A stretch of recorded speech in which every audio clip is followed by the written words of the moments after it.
Fala pessoal, tudo bom? Estamos de volta e hoje vou contar para vocês um pouquinho sobre a continuação, o segundo livro de Irmãos Ventura e o Vale do Lobisomem. Esse é o segundo livro dessa saga que pretendem ser aí 10 livros contando as aventuras do Alex e da Ana, os irmãos Ventura, que saem aí pelo Brasil à procura do paradeiro do seu pai desaparecido, como eu já contei para vocês no vídeo anterior um pouquinho. Quem ainda não conferiu, clique aqui e confira o vídeo aí sobre a primeira parte, sobre o primeiro livro da saga aí dos Irmãos Ventura, tá bom? Irmãos Ventura, então, vamos lá.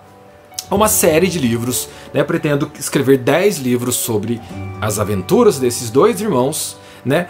Que saem pelo Brasil, desde o Rio Grande do Sul, onde eles viviam, até o Vale do Paraíba, no estado de São Paulo, à procura aí de seres fantásticos, de seres mitológicos do folclore brasileiro e também à procura do paradeiro do seu pai desaparecido. Essa série de livros foi muito inspirada em Arquivo X e na série Sobrenatural, ambas americanas, e eu tentei trazer algo assim aqui pro Brasil, tá? De uma maneira alegre e divertida, contar um pouco sobre a lenda do nosso folclore, da nossa região aqui, de uma maneira assim, bem teen, bem livre, bem divertida mesmo para todo mundo, tá? Vou contar um pouquinho sobre esse livro então para vocês. Depois dos acontecimentos lá do primeiro livro, onde eles acabam enfrentando o Saci, e o Saci lhes entrega um bilhete, dá uma dica que o seu pai, na verdade, tinha ido parar na terra do lobisomem, em Joanópolis. Então, os irmãos Ventura pegam sua Harley Davidson, sua moto, e saem de Monteiro Lobato, um local onde se passou a primeira trama, e vão até Joanópolis, mais uma vez no estado de São Paulo. Chegando lá, Joanópolis é conhecida como a terra do lobisomem, tá? Então por isso, quando eu fui escrever ali uma trama sobre lobisomem, eu resolvi colocar na cidade do lobisomem. Lá, gente, é uma cidade muito legal, né? Temos cachoeiras super famosas lá na cidade e temos pontos turísticos também muito famosos, onde as pessoas saem do Brasil inteiro e vão até lá, realmente à procura lá de vestígios, de rastros sobre o lobisomem, tá? Então lá temos estátuas de lobisomem, orelhões de lobisomem, vários artesanatos, várias coisas ligadas ao lobisomem, assim como acontece também em Monteiro Lobato, né? A cidade de Monteiro Lobato, interior do estado de São Paulo, tem muita coisa sobre o Saci, né? Então eu tento sempre associar a cidade com o fato que acontece no livro. Neste segundo livro, nessa segunda trama, a história se amplia muito mais. Os irmãos Alex e Ana saem, né, de Monteiro Lobato, e ao chegar lá, começam a pesquisar relatos de jornais da cidade ou da região, onde falam de acontecimentos estranhos, de uivos, de criaturas vistas nas sombras, e assim, depois de descartarem algumas que eles sabiam que não tinha nada a ver com lobisomem, eles encontram uma verdadeira pista que devem seguir. Até lá, eles vão parar na casa de uma nova amiga, que vai se tornar ali amiga deles para os próximos livros, chamada Laika. E essa é uma nerd super inteligente, que sabe de tudo também, de lendas, e ajuda os irmãos ali a desbravarem os cantos todos aí dessa cidade.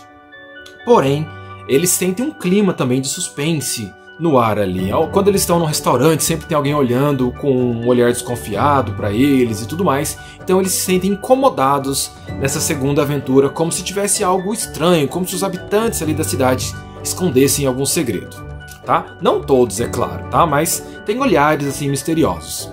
Depois de muito pesquisar, eles acabam descobrindo que sim, realmente existia um lobisomem lá naquela cidade e começam então a arrumar uma maneira de derrotar esse lobisomem, né? Lembrando que o lobisomem é depois de um casal ter várias filhas mulheres, aquele que nasce homem, né? Na primeira noite de lua cheia, ao completar 13 anos, ele se transforma numa criatura meio lobo, meio homem, por isso lobisomem. Esse é um mito muito antigo, vem desde a Grécia antiga, dos romanos, dos gregos, depois ficou muito famosa também nos Estados Unidos, e aqui no Brasil também é uma lenda bem conhecida. E toda essa explicação sobre a lenda, gente, eu conto dentro do livro, nos diálogos ali, nas conversas entre os dois irmãos.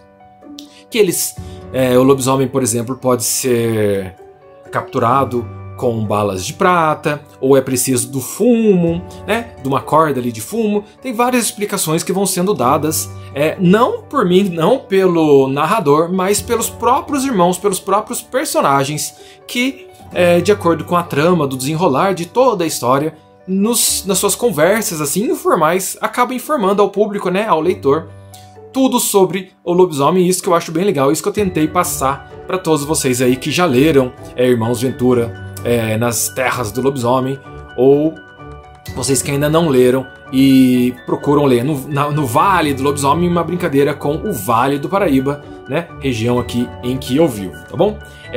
No fim da história tem mais uma reviravolta, como eu tento sempre fazer, né? Eu sou muito fã de filme de suspense, né? Como contei pra vocês, Arquivo X e Sobrenatural, por exemplo, as séries, né, super famosas. E aqui nesse segundo livro nós temos vários desenhos, ó, desses feitos por mim e também feitos pela minha prima Aline Lopes, que ilustrou aí belíssimamente todos os meus livros. Eu adoro o desenho dela, espero que vocês também gostem, tá? Para finalizar, os irmãos Ventura acabam enfrentando sim o lobisomem. Eles vão até a beira lá de um penhasco, de uma cachoeira. Tem uma disputa lá bem legal. Eles invadem uma fábrica abandonada. Então tem muita coisa bem legal que vocês devem ver, devem ler, né? E no fim, a Laika, que era aquela amiga, o spoiler agora, hein, gente? Alerta de spoiler. A amiga deles, nerd, também era uma lobisomem. Era uma segunda lobisomem na cidade. Ela havia se transformado. Ela consegue, de certa forma, controlar ali o seu poder e acaba salvando-os, tá? Tem uma parceria também bem legal nesse livro, que é de outros irmãos, os Vilas Boas. Então, além dos irmãos Ventura, temos também outro casal de irmãos, os irmãos Vilas Boas, que, né, por sorte ou por azar ali do destino, são ex-namorados dos irmãos Ventura. Eles têm um clima ali que fica ao longo de toda a história, né? As duplas se trocam, né? Não ficam os dois irmãos Ventura contra os dois irmãos Vilas Boas, né? Fica um irmão de um lado com a irmã do outro, eles ficam juntos ali desbravando toda essa cidade, a Laika no meio escondendo algum mistério, que no fim se revela, né, ser também ali uma lobisomem, e a história termina com eles caindo ali, alguns desses personagens caindo da cachoeira, né, e desaparecendo. Termina assim, bem estilo Senhor dos Anéis, tipo, pá, acabou.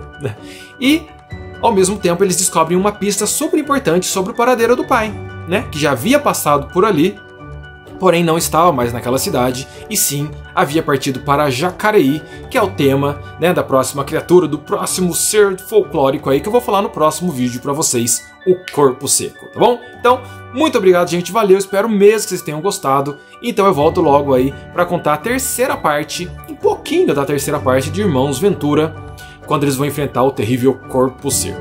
Até mais e valeu, tchau!